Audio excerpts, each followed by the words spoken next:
어제 아침에 앞장 23장 37절부터 39절까지 말씀 가운데 하나님께서는 길이 참으시면서 죄를 범하는 간교함과 악한 마음을 품고 하나님 앞에서 올바르게 살지 못하는 그 용서하신가 사랑으로 암탉이 새끼를 품에 품는 것처럼 그런 은혜를 베풀어 주셨음에도 저들이 그 하나님 말씀 안으로, 은혜 안으로 들어오지 않고 의로운 피, 무죄한 피를 많이 흘린 저들을 향하여 멸망당하고 땅이 황폐해질 것을 말씀한 바가 있습니다. 오늘 말씀 가운데도 2절에 보면 너희가 이 모든 것을 보지 못하느냐? 내가 진실로 너희에게 이르노니 돌 하나도 돌 위에 남지 않고 다 무너뜨리리라. 예루살렘의 멸망을 다시 한번 말씀하고 있습니다. 예루살렘의 멸망은 성의 멸망으로 끝나는 것이 아니라 성전이 다 무너져 내리는, 예루살렘의 멸망은 결과적으로 하나님이 중심이 되고 성전이 중심이 되고 그래서 하나님의 은혜의 터전, 그리고 또 땅끝까지 이르러 복음을 증거하여야 할 어떤 그러한 터전, 이것이 무너져 내리는 걸 말하는 거예요. 그러니까 오늘날 우리들에게로 말한다면 제가 사도행전 1장 8절에서 예루살렘과 온 유대와 사마리아 땅까지로 내 증인이 되라 그랬잖아요. 성령을 받으면 권능을 받고, 그때 예루살렘 지역적인 어떤 그 지리학적인 그 지명의 이름이라기보다 이것을 우리가 스스로에게 우리들 개인에게 적용을 한다면 예루살렘은 여러분 우리의 마음 심령 중심이다. 그래서 늘 말씀드린 거 그거잖아요. 내 심령의 부흥이 먼저 일어나야 한다. 그래서 내 심령이 먼저 성령으로 충만하고 내 심령이 먼저 예수 안에서 굳건한 믿음의 반석에 세움을 입어야 그 다음이 가족들에게나 이웃들에게나 뭐 땅끝까지 가게 되는 거지.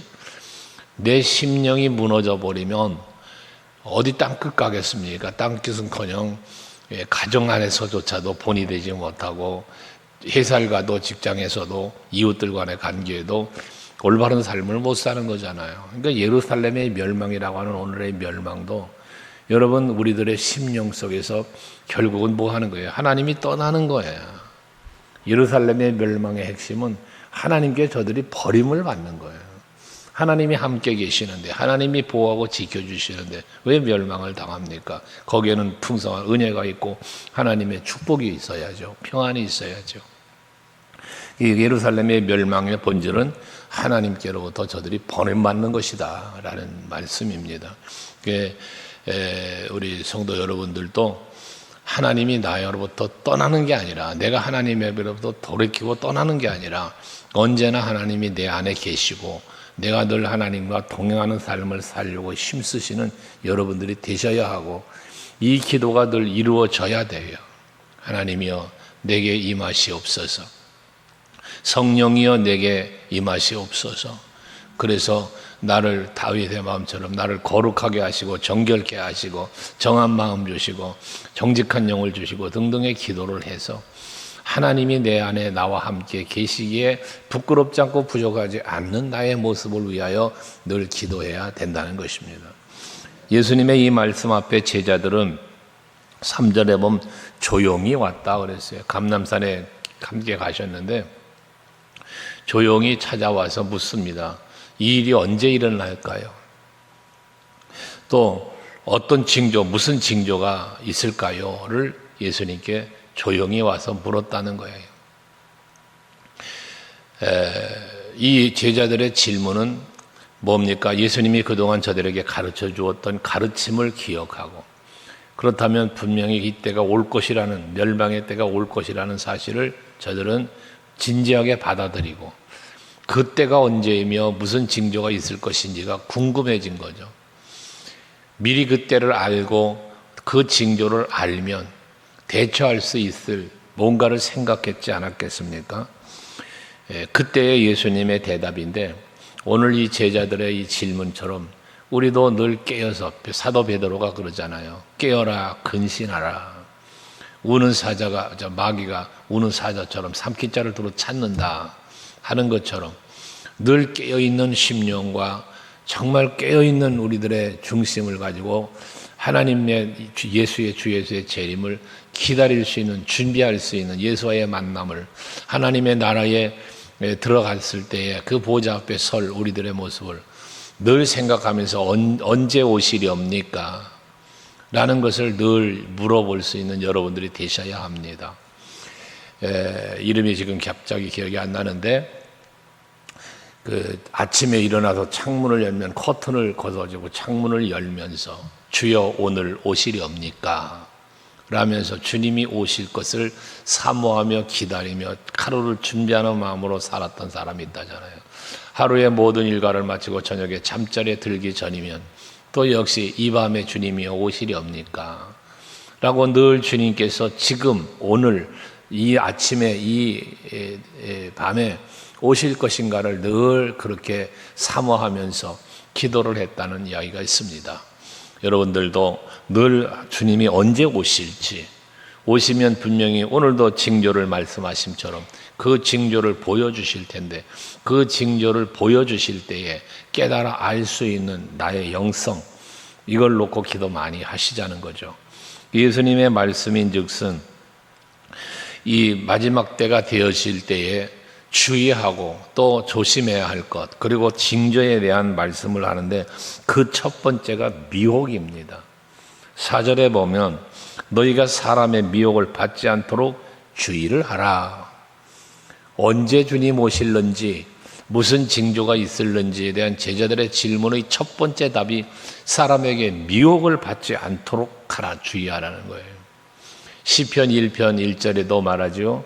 복 있는 사람은 악인들의 길을 따르지 않고 죄인들의 길에 서지 않고 오만한 자의 자리에 앉지 않는다. 이걸 지키라는 거예요. 그러면 언제 주님이 오시든 상관없어요. 오늘 오시든 내일 오시든 이 밤에 오시든 언제 주님 오실지라도 상관이 없잖아요. 내가 악인의 길을 따라가지 않고 죄인의 길도 서지 않고 오만한 자의 자리도 앉지 않고 오직 여호와의 율법을 즐거워하면서 그 주야로 그 율법을 묵상한다 라고 했는데, 이러한 삶을 우리가 살아가는데 언제 오시면 어떻습니까?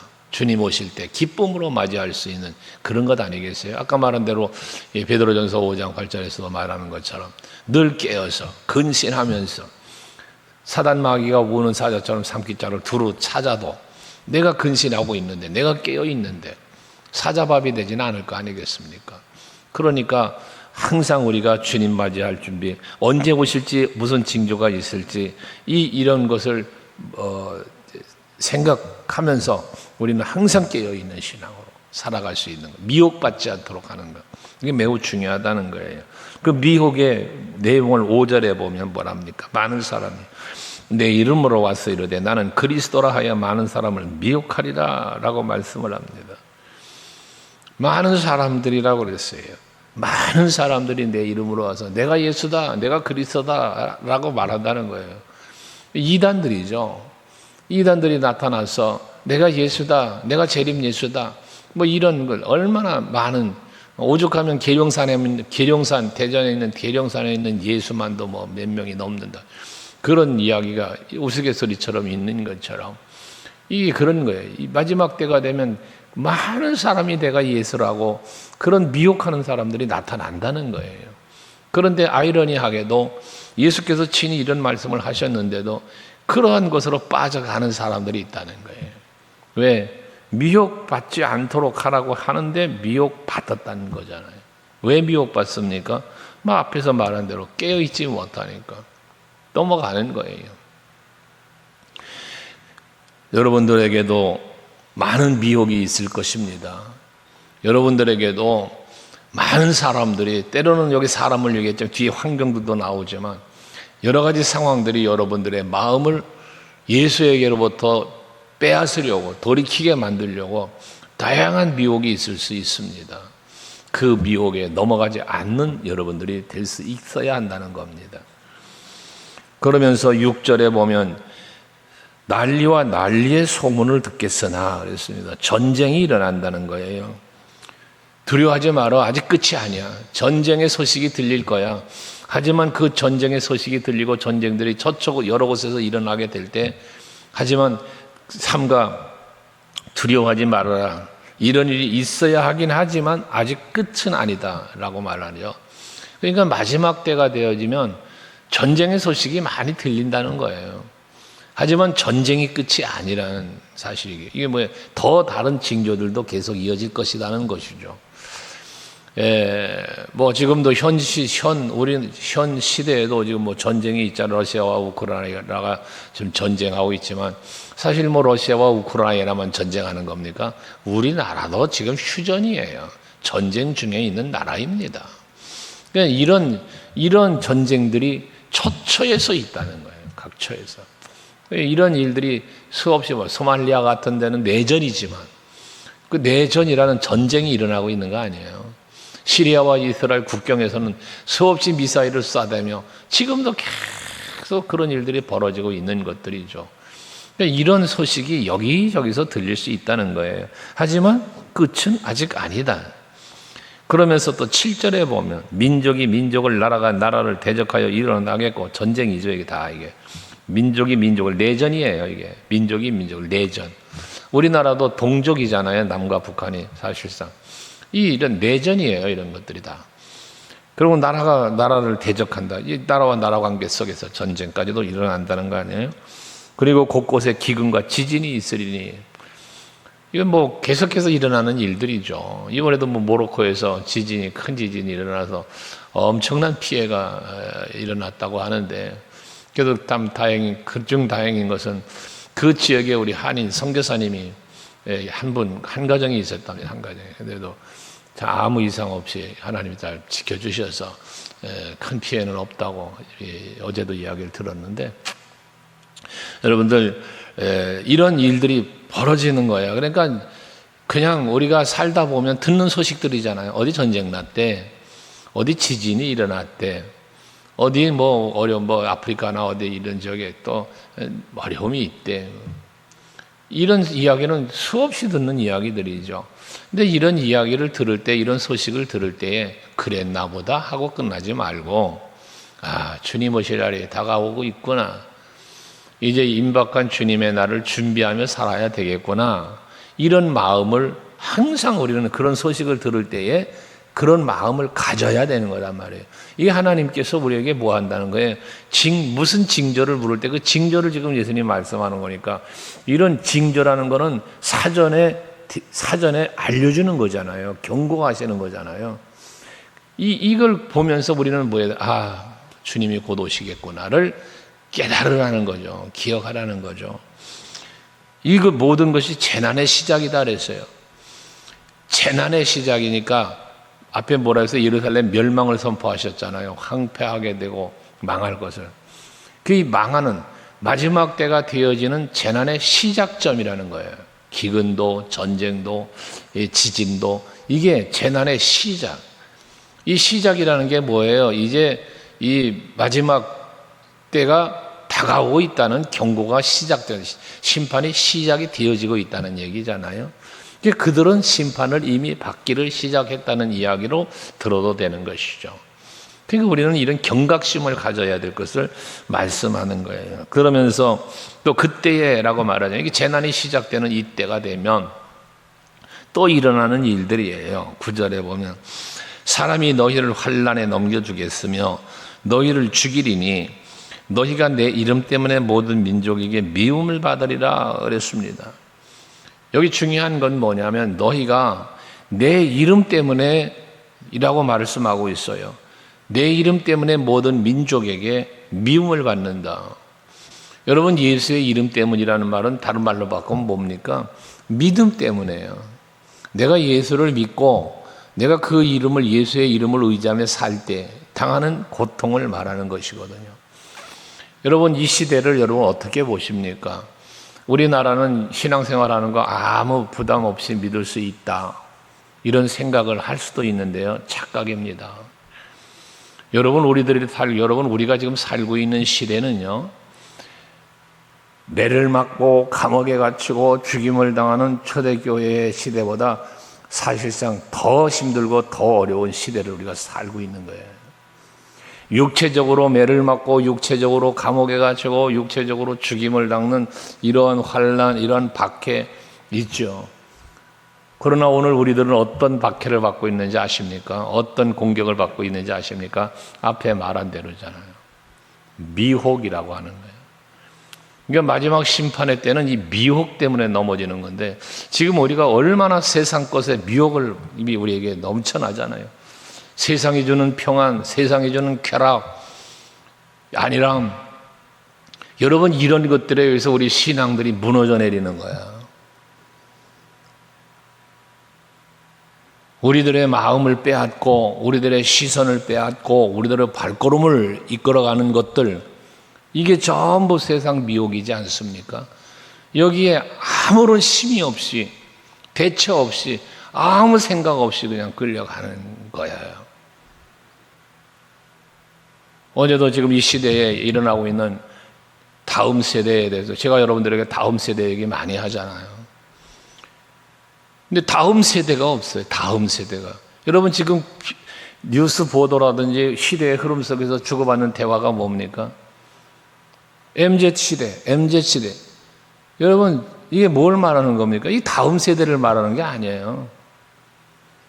지금 많은 언론이 이야기하고 많은 사람들이 얘기하는 MZ시대라고 하는 이 세대는 무슨 세대냐면 다른 세대를 말하는 거예요, 여러분. 우리들의 세대가 아닌 다음 세대를 말하는 게 아니고 다르다는 거예요. 우리와 지금 저들 다르다. 세대 차이라는 말을 하잖아요. 여러분, 이거 굉장히 위험하고 심각한 이야기인 거예요. 다른 거예요, 다른 거. 그러니까 다음 세대가 없는 거예요. 이것이 세상에서만이 아니라 교회 안에서 일어나고 있다는 사실을 우리는 알아야 되는 거예요. 저런 요즘 젊은 사람들이 우리가 왜 그렇게 해야 되는데요? 우리가 왜 봉사해야 되는데요? 우리가 왜 해야 되는데요? 이게 얼마나 기가 막힌 일입니까? 사사기서 2장, 여러분 우리 함께 말씀을 함께 묵상한 바도 있지만 거기 보면 사사기서에도 뭐라고 말합니까? 이전 세대와 다음 세대라고 말하잖아요. 성경에서도 다른 세대라고 그랬어요. 근데 이 다른 세대를 뭐라고 말합니까? 예수를 알지 못한, 여호와 하나님을 알지 못하는 세대를 다른 세대라고 이야기를 하고 있어요. 이게 사사기서에 나타난 하나님의 성경에 기록된 말씀이거든요. 우리 소강교회는 다른 세대들이 나타나는 게 아니라 다음 세대들이 세워져 가는 그런 우리 교회가 돼야 되는데, 그러기 위해서는 어찌해야 됩니까? 지금 이 시대 저와 여러분들이 그 다음 세대를 세워가고 만들어 가야 된다는 이야기예요. 그래서 우리가 주일학교 교육부서에 더 많은 관심 가져야 될 뿐더러 그게 그들만 다음 세대라고 생각하면 안 되고요. 여러분, 구역 예배를 모이고 요즘 구역장님들에게 제가 계속 기도 제목을 드리고 있는데, 나눔이라는 걸 하다가 지금 기도 제목도 드리고 있는데, 함께 기도하는 그 한마음 되어짐을 이끌어내기 위하여 지금 그러는 거거든요. 그러니까 이게 매우 중요한 겁니다. 마지막 때가 되어지면 그런 것들이 없어진다는 거예요. 반기독교가 생겨난다는 거예요. 예수의 이름 때문에 미움을 받게 된다잖아요. 교회가 손가락질 당하고, 여러분, 예수 믿는 신앙 때문에 친구들에게 손가락질 당하는 시대, 지금 이 시대예요, 여러분. 그러니까 예수를 믿는 세상 사람들에게가 아니고요, 예수를 믿는 교회 안에 성도들 간에도, 예수를 믿는 친구지 간에도 너만 유독 왜 그러냐는 거죠. 왜 유난 떠느냐는 거죠. 여러분, 이런 얘기가 공공연하게 교회 안에서도 성도 간에서도 일어난다는 거죠. 지금 이 시대가 어느 때인데 부흥회를 합니까? 이런 것들요. 이 코로나 상황에서 무슨 예배를 드립니까? 이게 다른 교회에서는 수없이 일어난 일이에요, 여러분. 그래가지고 세상에 우리 노예 안에 있는 모 교회는 참 수백 명 모이던 교회가 세상에 20명, 30명 앉아 예배를 드리고 있다는 거예요, 지금. 너무나 기가 막힌 소리를 들었네요. 왜 그렇게 됐습니까? 코로나가 그렇게 만들었다는 거예요, 코로나가. 네. 그 큰 교회가, 제가 부흥회도 다녀왔던 교회인데, 오래전에. 그 코로나를 겪으면서 전부 성도들이 흩어지고 이러면서 그런 지경에 이르렀다는 이야기를 참 듣고 마음이 얼마나 아팠는지 몰라요. 마지막 때가 되어지면 일어나는 이 현상들이라는 사실 앞에 우리는 경각심을 가져야 합니다. 그러니까 히브리서 10장에서 말하지만 모이기를 패하고 자꾸 안 모이려고 그러는 거예요. 이게 반기독교예요. 가난한 성도 뭐 참 이런 표현들을 많이 하는데요. 교계에서 여러분, 가난한 성도, 잘못된 성도예요. 잘못된 성도. 믿음이 잘못됐고 신앙이 잘못된 성도예요. 그래서 여러분들에게 제가 간혹 이야기를 하는 거예요. 영상 예배에 빠지지 말라고. 그 영상 예배 드리고서는 예배 드렸다라는 생각 빨리 바꿔야 되는 거예요. 성전으로 나와야 돼요. 왜? 이 성전이 하나님이 계시겠다고, 만나주겠다고 우리를 불러 모으시는 곳이니까 여기가.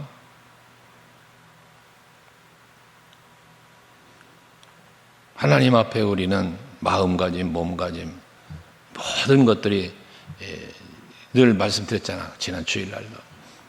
그런 여러분들의 신앙이 그걸 자꾸 무너뜨리려고 하는 게 마지막 때의 미혹이라는 거예요. 10절도 그러잖아요. 많은 사람이 실족하게 돼요. 그러잖아요. 서로 잡아주고 서로 미워하겠으며. 실족한다는 게 왜? 미끄러져 넘어지는 거예요. 마지막 때가 되어지면 자꾸 시험 들고 넘어지고 신앙을 잃어버리고 자꾸 그렇게 된다는 거예요. 넘어지는 신앙. 여러분, 넘어지는 신앙이 아니라 반석 위에 세운 집이 무너지지 않는다는 것처럼 굳건한 믿음 위에 견고하며 견실하며 이런 여러분들이 신앙에 대해서 주님 손 굳게 붙잡고 승리하는 신앙의 사람이 되시기를 바랍니다. 11절도 거짓 선지자가 일어나서 많은 사람들 미혹을 말하잖아요. 그리고 12절에 보면 불법이 성함으로 많은 사람이 사랑이 식어지리라. 사랑을 잃어가요. 사랑. 그 사랑을 잃어가는 이유가 불법이 성함으로. 불법이 뭡니까? 하나님 말씀 떠나는 거죠. 하나님 바라보는 게 아니라 세상 속을 따라가는 거예요. 그 욕심 따라가니까 욕심이 잉태한 즉 죄를 낳고 죄가 장성한 즉 사망을 낳는다 그랬잖아요. 결과적인 욕심, 불법의 중심은 욕심이거든요. 그것 때문에 뭐예요? 사랑이 식어지는, 사랑이. 여러분, 사랑이 식어지지 않는다. 그래서 이번 부흥회를 믿음, 소망, 사랑이 나타나는, 믿음과 소망의 사랑이 체험되는 그런 성회가 되자는 거예요. 이것이 회복이 돼야 돼요. 그래서 끝까지 견디는 자가 구원을 얻으리라 라고 말씀을 하는데, 오늘 이 아침에 예배하는 여러분, 끝까지 견디는 여러분 되시기 바랍니다. 다양한 미혹, 사람의 미혹, 환경의 미혹, 어떤 상황들의 미혹이 있어도 크게 넘어지지 않고 끝까지 믿음직이 견디는 게 뭘 견디는 거예요? 믿음을 지키는 거죠. 믿음을. 그러면서 14절 이 천국 복이 모든 민족에게 증언되기 위하여 온 세상에 전파되리니 그제야 끝이 오리라. 진정한 끝은 언제? 복음이 땅끝까지 이르를 때, 그때라는 거예요. 근데 그때가 언제라고 그랬어요? 땅끝이 어디라 그랬어요? 땅끝은 예루살렘이 땅끝이다. 저 개인적인 소견이에요. 왜? 예루살렘으로부터 출발된 것이 온 세상을 두루 선포되고 다시 마지막 도착 지점이 원을 그리면 다시 그 지점이 오는 꼭지점이 끝이죠. 시작점이 끝점이 되는 거예요. 그러니까 나는 시작이요, 처음이요, 나중이라. 나는 시작이요, 마지막. 이게 예수께서 하신 말씀이잖아요. 그러니까 여러분 아셔야죠. 지금 예루살렘에 어디지요? 팔레스타인의 그 나사렛 이 지역에 교회가 이제 들어간다는 얘기 아닙니까? 터키에도 지금 교회가 세워졌다지 않습니까? 들어가고 있는 거예요. 이제 마지막 때고 땅끝이 이르렀다는 얘기예요. 복음이 한 바퀴 돌고 들어가는 거예요, 역으로. 이제. 이런 역사가 일어나는 거죠. 중요한 사실은 뭐냐 하면 마지막 때가 임박했다는 사실을 우리는 날마다 생각하고 살아야 된다는 거예요.